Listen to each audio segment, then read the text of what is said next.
కథా స్రవంతి. రాజువయ్యా మహారాజువయ్యా. కథ రచన డాక్టర్ రాచకొండ రామకృష్ణ. వినిపిస్తున్నది పప్పు భోగారావు. నిర్వహణ సహకారం శ్రీ ములగాడ సురేష్ కుమార్. సాంకేతిక సహకారం శ్రీ పప్పు వరుణ్. మాస్టారు రోజు వీధిలోకి అడుగు పెట్టగానే కనపడిన వాళ్ళు ఎవరో ఒకరు మాస్టారు నమస్తే అని పలకరిస్తారు. రోజు ఇది రివాజ్ అయిపోయింది. వారంలో ఎవరో ఓ శిష్యుడొచ్చి ఏదో బహుమతి ఇచ్చి వెళ్తూ ఉంటాడు. విద్యార్థులకు ఆయన పట్ల ఉన్న గౌరవం అలాంటిది. ఆయన అయ్యకోనేరు గట్టు మీదే 40 సంవత్సరాలు పైగా నివసిస్తున్నాడు. ఆయన శిష్యకోటి, ఆయన సంతానం దేశ విదేశాల్లో స్థిరపడ్డారు. రమణమూర్తి మాస్టారు మహారాజా హైస్కూల్లో ఇంగ్లీష్ మాస్టారు. ముందు 6, 7 క్లాసు వారికి చెప్పేవారు. తర్వాత సీనియర్ క్లాసులకు వెళ్తున్నారు. ముందు అప్పర్ ప్రైమరీ సెక్షన్లకు సోషల్ స్టడీస్, ఇంగ్లీషు చెప్పేవారు. బీఈడీ పాస్ అయిన తర్వాత హై స్కూల్ సెక్షన్లకు వెళ్ళేవారు. తెల్లని పంచె, లాల్చి, కండువ, నలగకుండా బట్టలు వేసేవారు. అట్లాస్ సైకిల్ మీద స్కూల్కి వచ్చేవారు. ఆ అట్లాస్ సైకిల్ని చాలా శుభ్రంగా మెయింటైన్ చేసేవారు. తర్వాత కాలక్రమేణా మోపెడ్, అటు తర్వాత స్కూటరు కొనుక్కున్నారు.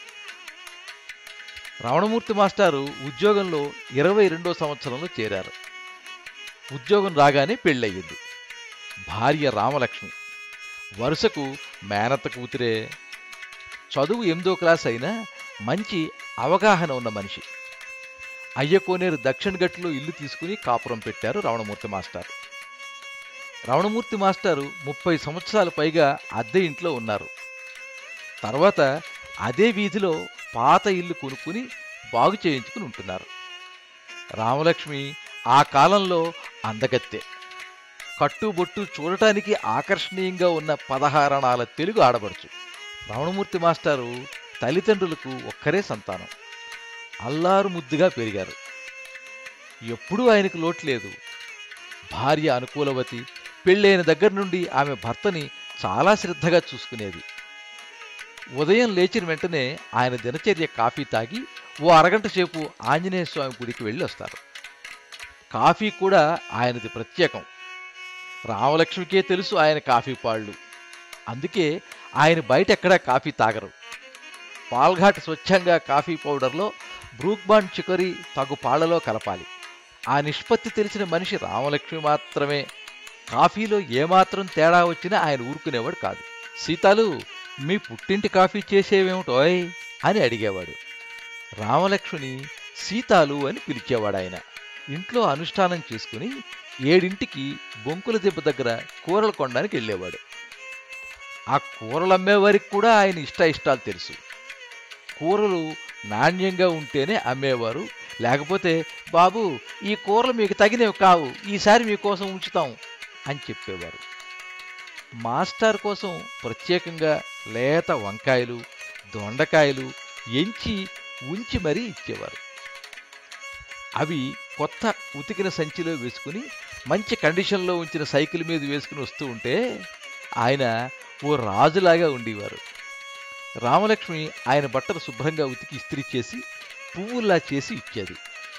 ఇంట్లో కూడా ఏ పూటకు ఆ పూట రుచికరమైన కూర, కొత్త రోటి పచ్చడి ఉండాలి. ఆయనకు నిల్వ పచ్చళ్ళు ఇష్టం ఉండేవి కావు. ఉదయం పులుసు, రాత్రి ములక్కాడి చారు ఉండాల్సిందే.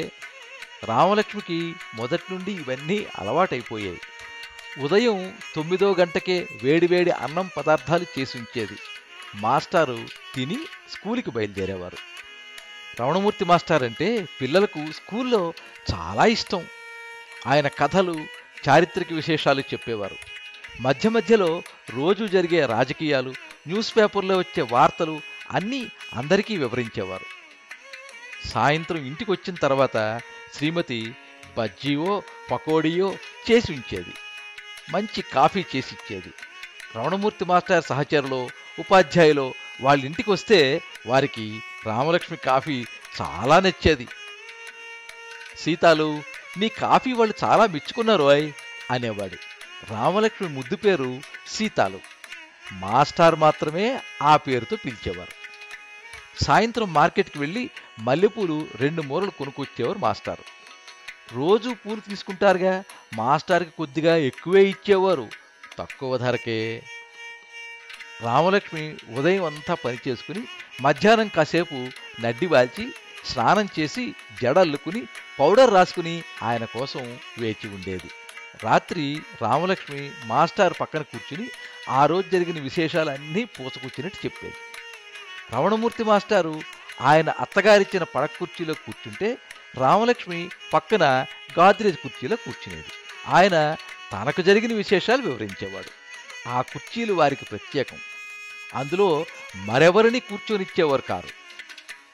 రాత్రి భోజనాలు ముగిశాక రామలక్ష్మి తాంబూలం అందించేది. రమణమూర్తి మాస్టార్కి ఇవ్వవలసిన తాంబూలం కూడా ప్రత్యేకమే. అది సీతాలు ఒక్కదానికి మాత్రమే తెలుసు. ఇదే తీరున 38 సంవత్సరాలు గడిచిపోయాయి. రమణమూర్తి మాస్టారు రిటైర్ అయ్యారు. వారికి 3 సంతానం. పెద్ద కుమారుడు అమెరికాలో ఇంజనీర్గా ఉద్యోగం చేస్తున్నాడు. రెండో కుమారుడు హైదరాబాద్లో, అమ్మాయి ముంబైలో ఉన్నారు. వాళ్ళందరూ పిల్లలతో వారి ఉద్యోగాల్లో బిజీగా గడుపుతున్నారు. రమణమూర్తి మాస్టార్కి విజయనగరం దక్షిణ గట్టులో సొంతింట్లో హాయిగా గడుస్తోంది. రోజు క్రమం తప్పకుండా తాజా కూరలతో రుచులు రుచులుగా వండిపెట్టే భార్య, బట్టలు నలగకుండా రోజు ఉతికి ఇస్త్రీ చేసి పెడుతుంది. ఎలక్ట్రిసిటీ ప్రాబ్లం వస్తే గుడి పక్కన వెంకటేశం వచ్చి చేసి వెళ్తాడు. రైల్వే టికెట్ కావాలన్నా రింగ్ రోడ్ శంకర్ ట్రావెల్స్ శంకర్కి ఫోన్ చేస్తే టికెట్ కొనిస్తాడు. ఏ రిజర్వేషన్కి దిగులు లేదు. నీళ్ల ఇబ్బంది కలిగితే మంచినీళ్ళు ఇంటికి వచ్చి పెట్టి వెళ్తున్నారు. టీవీ ఉన్న తర్వాత కాలక్షేపానికి దిగులే లేదు. పిల్లలు ఐప్యాడ్ కొనిచ్చారు. ఇంటర్నెట్ ఉండనే ఉంది. వాళ్లతో వాట్సాప్ కాల్లో కానీ మెసెంజర్ కాల్లో కానీ మాట్లాడుతున్నారు. ఇంట్లో ఏసీ పెట్టించుకున్నారు. దోమలు కుట్టకుండా తలుపులకి మెషలు పెట్టించుకున్నారు. ఇప్పుడు సమస్య ఏంటంటే, పెద్ద కుమారుడు మీరు రిటైర్ అయ్యారుగా, మాతో పాటు అమెరికా వచ్చి చూసి వెళ్ళండి నాన్న అని అడిగాడు. సరే, రమణమూర్తి రామలక్ష్మి ఇద్దరూ బయలుదేరారు. దుబాయ్ గుండా ఎమిరేట్స్ ఫ్లైట్లో వెళ్ళారు. 24 గంటలు కాళ్ళు వేలాడేసుకుని కూర్చోవడం ఆయనకి బాగా ఇబ్బంది కలిగింది. విమానంలో ఇరుక్కుని కూర్చుని అల్యూమినియం ప్యాక్లో తినడం ఆ ఇద్దరికీ ఇబ్బంది కలిగించింది. న్యూయార్క్ ఎయిర్పోర్ట్లో తురకల చెరువు దగ్గర తాతావారి అబ్బాయి ప్రసాద్ కనపడ్డాడు. మాస్టారు అని పలకరించి వాళ్ళ అబ్బాయికి ఫోన్ చేసి, మీ పేరెంట్స్ నేను తీసుకొస్తున్నాను, నువ్వు ఇంటి నుండి బయలుదేరకు అని చెప్పి తన కారులో ఆ అబ్బాయి ఇంటికి చేర్చాడు. ప్రసాద్ న్యూజెర్సీలో ఓ మందుల కంపెనీలో రీసెర్చ్ ఆఫీసర్గా పనిచేస్తున్నాడు. వాడికి విజయనగరం అంటే వల్లమాలిన అభిమానం. పెద్ద కొడుకు కోడలు ఇద్దరూ ఉద్యోగస్తులు. ఆ ఇల్లు మాస్టార్కి రామలక్ష్మికి జైల్లా తోచింది. వాళ్ళు బయటికి తీసుకుని వెళ్తేనే వీళ్ళకి మోక్షం. వాళ్ళు తినే తిండి కూడా భిన్నంగా ఉంది. 15 రోజులు ఫ్రిడ్జ్లో పెట్టుకుని తింటున్నారు. రమణమూర్తి మాస్టారు పొద్దున్న కూర కూడా రాత్రి తినరు. తెలుగువారింటికి తీసుకువెళ్ళినా పులావులు మసాలాలే. ఇక మనవలు మనవరాళ్ల తిండికి విజయనగరం తిండికి పొంతనే లేదు. పైగా కోడలికి వీళ్లకు పడిసం పట్టినా భయం. ఎందుకంటే హాస్పిటల్కి తీసుకుని వెళ్తే వాళ్ల 2 నెలల జీతాలు హుష్కాకి. అమెరికా వెళ్ళినా రామలక్ష్మికి చాకిరీ తప్పలేదు. రోజు మాస్టార్తో పాటు ఇంటిల్లిపాదికి వంట చేయడం తప్పలేదు. అనుకున్న దానికంటే 3 నెలల ముందే వాళ్ళు బయలుదేరారు. ముంబైలో అమ్మాయి ఇంట 10 రోజులున్నారు. వారిది కూడా ఉరుకులు పరుగులే. ముంబైలో ఎక్కడ చూసినా జనం జనం జనం. రైళ్లలో రద్దీ ఎక్కువ. కారు కొనుక్కున్నా ఎక్కువ దూరం వెళ్ళలేరు. ఏదో మొహమాటంగా 10 రోజులు గడిపారు అక్కడ. ట్రైన్ రిజర్వేషన్ దొరకగానే హైదరాబాద్ వచ్చారు. రెండో అబ్బాయి టెలికమ్యూనికేషన్స్ ఇంజనీర్. అతని భార్య గృహిణి. ఇక్కడ కొంత సౌకర్యంగానే ఉంది. కానీ వాళ్ళు కూడా 2 రోజులకోసారి పదార్థాలు చేసుకుంటారు. రమణమూర్తి మాస్టర్ ఇంట్లో ఎట్టి పరిస్థితుల్లోనూ ఊరుకునేవారు కాదు. 3 ఇళ్ళు తిరిగి దక్షిణ గట్టులో సొంత ఇంటికి చేరారు రమణమూర్తి మాస్టర్ దంపతులు. ఇంటికి వచ్చిన తర్వాత రమణమూర్తి భార్యను పిలిచి, సీతాలు, అమెరికా సుందరంగానే ఉంది కానీ మన పట్ల అది ఒక పెద్ద జైలు. వైద్యంలో ముందున్న దేశం అయినా రోగం వస్తే డాక్టర్ దగ్గరికి వెళ్ళడానికి వాళ్ళ ఆర్థిక పరిస్థితి చాలదు. వాళ్లకు వాళ్ళు ఇన్సూరెన్స్ తీసుకుంటారు కానీ పెద్దవాళ్ళు వస్తే నరకమే. డాక్టర్ అపాయింట్మెంట్ కావాలంటే 3 నెలలు వేచి ఉండాలి. విజయనగరంలో అయితే డాక్టర్ కృష్ణ ఇంటికి వచ్చి చూసి మందులు ఇస్తాడు. దేవుడి దయ వల్ల పెద్ద వైద్యాలు చేయించుకునే అవసరం లేదు. ఉన్న శిష్యకోటిలో అనేక మంది డాక్టర్లు మాట సహాయం చేస్తారు. సీతాలు, ఇక్కడ ఉన్న ఆదరణ మరెక్కడా లేదు. ఆఖరికి మన పిల్లలు ఎంత సంపాదించినా ఇక్కడ గౌరవం వారికి ఎక్కడిది? అదంతా డబ్బు ప్రపంచం. చేసింది మాస్టర్గిరి అయినా మనకేమిటి లోటు అన్నారు. దక్షిణ గట్టులో జీవితం ప్రశాంతంగా ఉంది. పండగలు పబ్బాలు అన్నీ జరుపుకోవచ్చు. చేతనైన సహాయం బీదా బిక్కికి చేయొచ్చు. మాస్టర్ పెన్షన్ ఆయన అవసరాలకు సరిపోతుంది. వచ్చిన అతిథికి చీరో చొక్కావో పెట్టే శక్తి ఉంది. సాయంత్రం పడక్కుర్చీ వేసుకుని కూర్చుంటే సీతాలు జరిగిన విషయాలన్నీ పూసగుచ్చినట్టు చెప్పసాగింది. ఏమండి, ఓ మాట చెప్పనా? ఈ అయ్యకోనేరు గట్టు మీద ఉన్న హాయి ఎక్కడా లేదు. ఇక్కడ ఉన్న ప్రశాంత జీవితం ఇండియాలో వేరే ప్రాంతాల్లోనూ అమెరికాలో కూడా లేదు. ఒక అతిథి, ఒక అభ్యాగతి, ఒక దానం, ధర్మం, పెళ్లి, పేరంటం ఏదైనా ఇక్కడే సాధ్యం.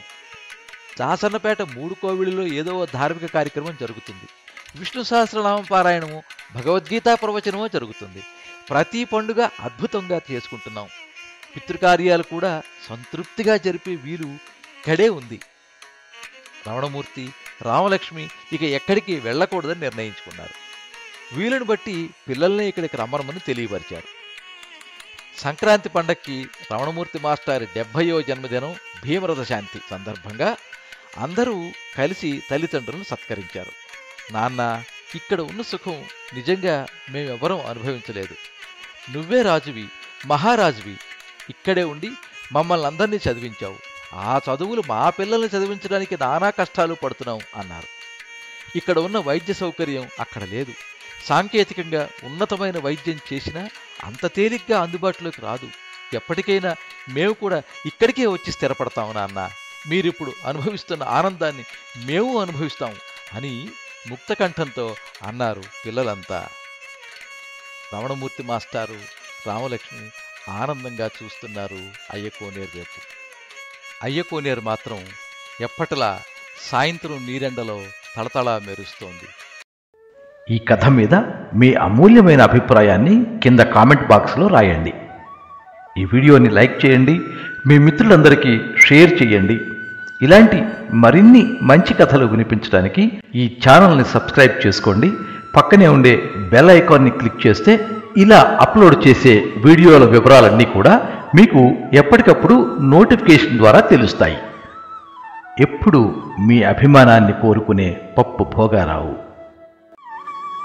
సర్వే జనాః సుఖినో భవంతు. కథా స్రవంతి.